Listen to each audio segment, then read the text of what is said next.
Okay mga ka-travelers, and welcome back dito sa ating channel.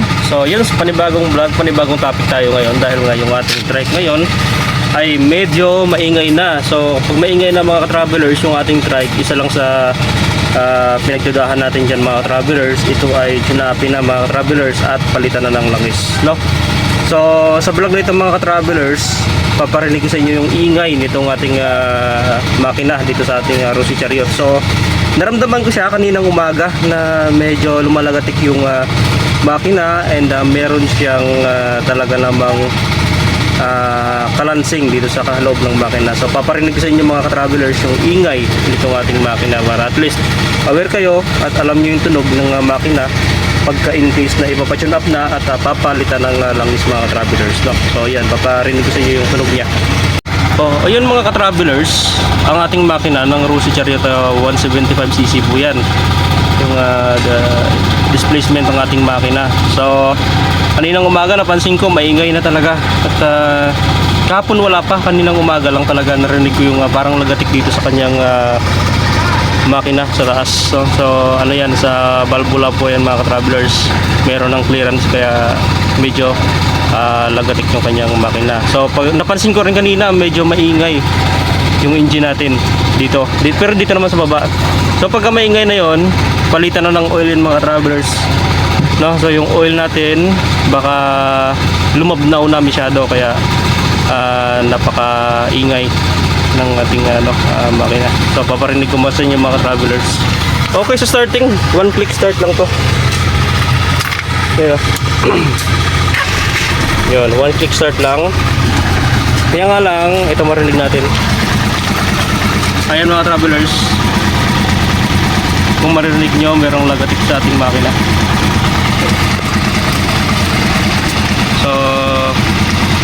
So iniwan ko lang marinig nyo kasi may umaandar din sa kabila. So maingay na yung makina mga ka-travelers. So bukas papatune up na natin yan para at least mabawasan yung ingay. At papachange oil na rin natin yan ito mga travelers dahil nga magdadalawang buwan na. So siyempre alaga tayo lagi sa makina. Gagamit tayo ng oil ng Bajaj RE. So nakaraan Shell ang itong nakasalpak dito ay Shell to mga travelers, Shell Advance. Pero mas maganda talaga yung sa RE na oil. Yun ang pinaka napansin ko talaga sa lahat ng oil na nagamit ko, yung sa RE, Bajaj RE. Kasi yung sa Bajaj RE kahit matumagal sa ating makina, malinaw pa rin yung oil. Yun ang kagandahan dun sa RE. Unlike na mga ibang brand na pagka tumagal na kahit mga isang linggo lang, ang bilis umitim ng oil niya. So si RE naman, yun ang na-discover ko kay RE, talaga namang kahit tumagal ng 3 buwan yung oil mo sa makina, basta oil ng RE, Bajaj RE, ay malinaw pa rin mga ka-travelers. Yun ang kagandahan. So ang halaga ng oil ng Bajaj RE, ang 1 liter nun ay nasa nasa 300 pesos. Yun ang amount. Pero good quality yung oil ng Bajaj RE mga ka-travelers. Ayun lang. Napansin ko tumaas yung minor natin, sobrang taas masyado. So nakabase rin po yan sa ating engine oil. Yan, dyan po yung nakabase. So yun ang diskarte natin. Papalitan na natin siya ng oil at papatune up. Ay, isa pa pala mga ka-travelers, ito, baka nagkakaproblema na rin yung cross join nyo. Pag yung cross join nyo ay ngumingit-ngit, may lumalagotok, yung bearing po niyan sa loob ay basag na. Yan, katulad sa akin, pero sa akin okay po. Medyo may damage konti. Basta ganyan yung ating cross join. Yan, may alog. Palitin na rin po yan. So nag-order na ako sa Shopee. 200 plus lang naman yung cross join. Hindi na ako mag-order ng ganito kasi meron na. So pababaklas ko lang yan sa Rosy yung kanyang housing. Yan, di pa machine shop para at least kahit nga sa Rosy na lang sila na lang gumawa yan. Ayun mga travelers, no? So yan lang naman yung naging problema sa ating ngayon, maingay yung makina, hindi yung ating cross join. Yan lang. So So maluwag yung cross joint. Sa Trasabante walang problema, napakatibay mga travelers kahit mali-mali yung paggamit nitong unang mga driver. Mali-mali yung proseso, matibay din yung kanyang Trasabante. So alaga lang talaga sa gear oil itong ating Trasabante para tumagal. Mahal din po yan, umaabot din po yan ng 3,000 yung buo ng Trasabante. Napakamahal din po yan. Pag wala po yan, hindi po tatakbo yung ating trike. Kaya napakahalaga na alagaan natin sa oil o gear oil. Nasa 100 ml lang naman yan. Bili na lang kayo ng 2 litro, isa sa differential at yung iba dito sa kanyang high and low. Oy! Oy! Oy! Oy! Saan si Milka? Ayan si Milka. Yan. At least nakita nyo na mga travelers. Yun o. Kondisyon na kondisyon. One click start lang yun o. Yan. Start natin. Yun o. One click start. Ito lang yung minsan may diferensya yung kanyang susian. Yan ang namamatay. Yan. So pagka nag-off yung neutral niya, mamamatay din po automatic yung makina. Pero okay lang yan mga travelers. Gagawa natin ng paraan yan. Ayan, rinig na rinig yung nagatik ng valve. Ayan kung mapapansin nyo.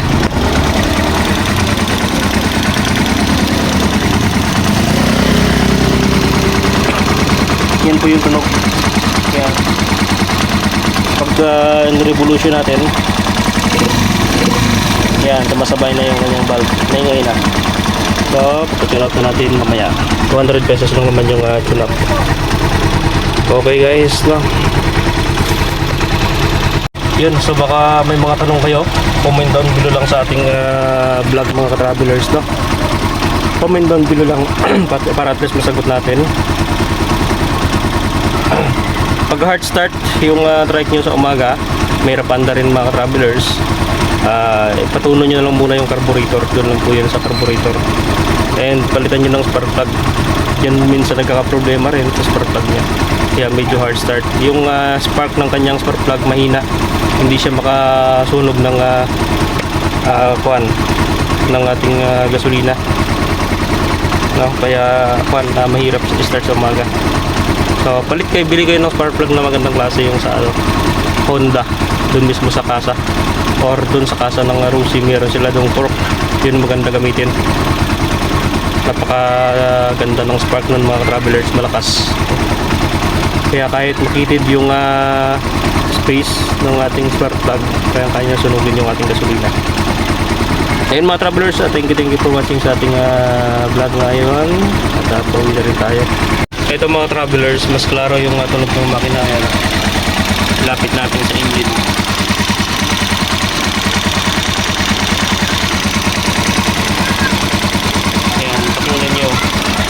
Ganyan yung tunog ng ang makina na merong tawag nito yung tune upin na. Kailangan ng tune upin, malagatik. Ayan, parinig pa nga dito sa taas. Ayan. Maghanap po yan ng mekanikong mga veterano at yun ang mas maganda, yun ang gumawa para mas maayos yung pagka-tune up. Kasi meron din naman na na nag-tune up na hindi maganda yung mga travelers. Ha? Saan? So yun mga travelers. Thank you for watching guys. Okay mga travelers, so papalipad na tayo ng drone ngayon and ayan, take off na natin guys. Okay, check muna lahat ng propellers and take off natin. Take off. Okay. Home point updated.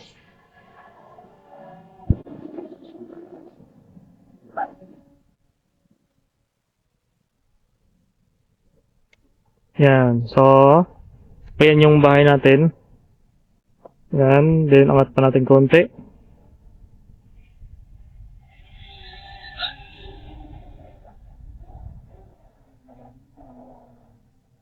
Yan. Ito yung mga travelers kung makikita nyo.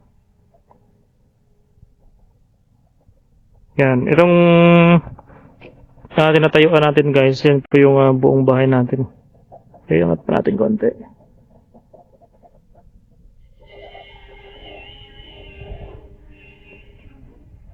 Yan. So, may tao sa likod, naka-pink, bata. Si GR.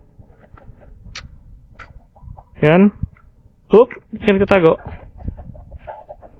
Yan mga travelers, kung makikita ninyo. Yan yung buong bahay natin.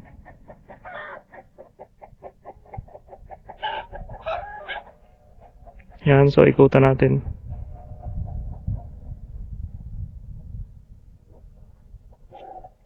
Ganda ng view dito. Lalo pagdating ng hapon ay gumaganda rin yung view.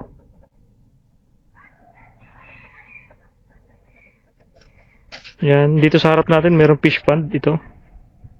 Fish pond yan mga travelers.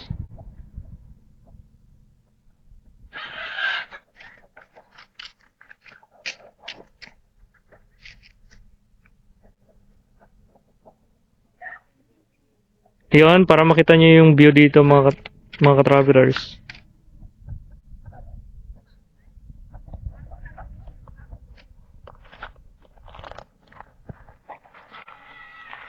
So, ayun mga travelers. So, pupuntahin natin yung drone doon para makita ninyo yung view na napakaganda guys, no? Atrasan natin.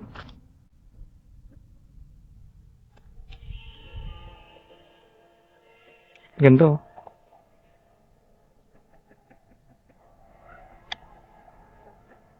Ayun tayo mga travelers. So, malapit lang tayo dito sa mga kamaisan.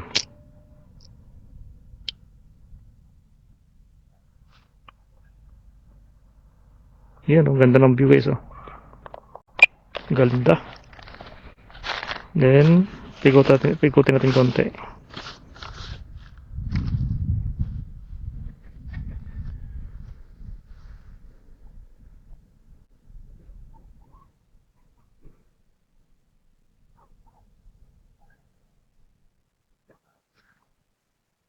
So, magkatabi lang kami ni Elder Angel ng bahay.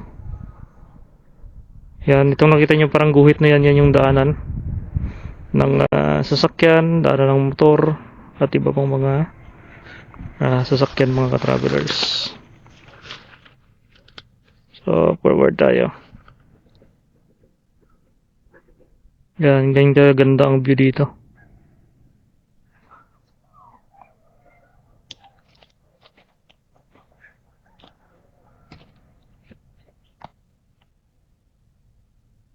Kita na rin yung namabalan.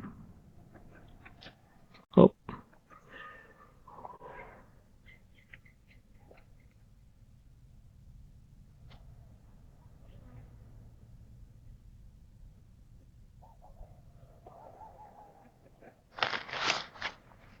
Huy.